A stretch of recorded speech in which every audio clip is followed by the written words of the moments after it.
Hi పిల్లలు, బాగున్నారా? నా కథలు మీకు నచ్చుతున్నాయా? అయితే సబ్స్క్రైబ్ చేసుకోండి మరి. సరే, ఇక కథలోకి వెళ్ళిపోదాం. పూర్వం రాఘవాపురంలోని రామయ్య అనే రైతు ఉండేవాడు. విత్తనాలు కొనాలని పొరుగురు బయలుదేరాడు. దారిలో ఒక పిల్లాడు పరిగెత్తుకుంటూ వచ్చి రామయ్య కాలుకు అడ్డుపడడంతో కింద పడిపోయాడు. దాంతో చేతిలో ఉన్న సంచి పక్కకు పడిపోయింది. అందులో ఉన్న డబ్బుల మూట కూడా కింద పడిపోయింది. అది గమనించని రామయ్య సంచి తీసుకొని వెళ్ళిపోయాడు. కొంత దూరం వెళ్ళాక సంచిలో పెట్టిన అరటిపండ్లు తినడానికని అందులో చూస్తే డబ్బుల మూట కనిపించలేదు. కంగారు పడిన రామయ్య వెంటనే వెనక్కి తిరిగి దానికోసం వెతకసాగాడు. అప్పుడే భీమయ్య అతనికి ఎదురుగా వచ్చాడు. భీమయ్య చాలా మోసగాడు. మాయమాటలతో జనాలను మోసగించి డబ్బులు కాజేస్తూ ఉంటాడు. రామయ్య కంగారుగా కనిపించడంతో, ఏంటి, ఏదో వెతుకుతున్నట్లున్నావు అని అడిగాడు. విషయం వివరించాడు రామయ్య. అయ్యో అవునా, పద, నీతో పాటు నేను కూడా వెతుకుతాను అంటూ భీమయ్య కూడా దారిలో వెతకసాగాడు. కాసేపటికి అతనికి ఒక చోట మూట కనిపించింది. వెంటనే రామయ్య దగ్గరకు వెళ్ళి, నువ్వు చాలా అలసిపోయావు, ఆ చెట్టు నీడలో కూర్చో, నేను వెతుకుతాను, కనిపిస్తే నేనే తీసుకొని వస్తాను అని మాయమాటలు చెప్పి అతన్ని చెట్టు దగ్గరకు పంపించాడు. తరువాత ఆ మూటలో నుండి కొంత డబ్బు దొంగిలించి మిగతాది అందులోనే ఉంచి దాన్ని తీసుకువెళ్ళి రామయ్యకి ఇచ్చాడు. అతను సంతోషించి, నా మూటను వెతికి పెట్టినందుకు ధన్యవాదాలు భీమయ్య, మా ఇల్లు ఇక్కడే దగ్గరలోనే ఉంది, మీకు వీలైనప్పుడు తప్పకుండా రండి అన్నాడు. దానికి అలాగేనంటూ బదులిచ్చాడు భీమయ్య. తర్వాత అక్కడి నుండి సంతకు వెళ్ళిపోయాడు రామయ్య. ఇక భీమయ్య దొంగిలించిన సొమ్ముతో కొట్టుకు వెళ్ళి బియ్యంతో పాటు కావలసిన వస్తువులు కొనుక్కొని ఇంటికి చేరుకున్నాడు. అతను తీసుకొచ్చిన సరుకులు చూసి, ఇవన్నీ మీ కష్టార్జితంతోనే కొన్నారా అని సందేహంగా అడిగింది భార్య చంద్రమ్మ.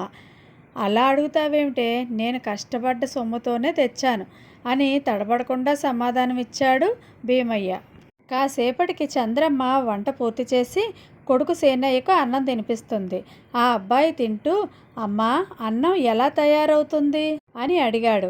రైతన్న భూమి చదును చేసి వడ్లు కొని నారు పోసి వాటిని పొలంలో నాటుతారు. సకాలంలో వర్షాలు పడి ప్రకృతి సహకరిస్తే కొన్ని నెలలకు వరి పంట చేతికి వస్తుంది. దాన్ని రోకళ్లతో దంచి బియ్యంగా చేసి అమ్ముతారు అని వివరించింది చంద్రమ్మ. ఆ మాటలు విన్న సేనయ్య, అమ్మో, అన్నం వెనుక ఇంత కథ ఉందా అమ్మా అన్నాడు. అవును నాన్న, అందుకే మనం అన్నాన్ని వృధా చేయకూడదు.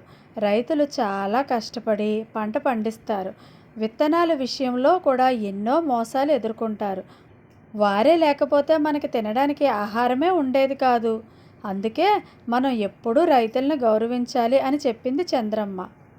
అక్కడే ఉండి ఇదంతా వింటున్న భీమయ్యకు మనస్సు చివుక్కుమంది. రైతు రామయ్యను మోసం చేయడం తప్పు అనిపించింది. వెంటనే అతని ఇంటికి బయలుదేరాడు భీమయ్య. అతన్ని చూసిన రామయ్య, ఏంటి భీమయ్య, ఈ సమయంలో వచ్చావు అని అడిగాడు. పొద్దున్న ధనం మూట దొరికినప్పుడు నీకు తెలియకుండా అందులో నుండి కొంత ధనం దొంగిలించాను, నన్ను క్షమించు అన్నాడు. భీమయ్య, నీకు అవసరమయ్యి కొంత డబ్బు తీసుకున్నావు, మొత్తం డబ్బు దోచుకొని ఉంటే నేనేం చేసేవాడిని? ఇప్పటికైనా తప్పు తెలుసుకున్నావు కదా, మరోసారి ఇలాంటి పనులు చెయ్యకు అని చెప్పాడు రామయ్య. ఆ మాటలకు భీమయ్యకు కళ్ళు చెమర్చాయి. రేపటి నుండి కష్టపడి పనిచేసి నా కుటుంబాన్ని పోషించుకుంటాను, నీ డబ్బులు కూడా కొంతకాలంలోనే తిరిగి ఇచ్చేస్తాను అన్నాడు భీమయ్య. నువ్వు నాకు డబ్బు ఇవ్వకపోయినా పర్వాలేదు, కానీ నీలో మార్పు వచ్చింది, అది చాలు. మనం నమ్మిన వ్యక్తులను ఎప్పుడూ కూడా మోసం చేయకూడదు, అది మాత్రం గుర్తుపెట్టుకో అన్నాడు రామయ్య. ఇక ఆ రోజు నుండి భీమయ్య తన ప్రవర్తన మార్చుకొని కష్టపడి పని చేసుకున్నాడు. అదర్రా పిల్లలు, కథ మీకు నచ్చిందా? ఈ కథలోని నీతి ఏమిటో కామెంట్ రూపంలో నాకు తెలియజేయండి.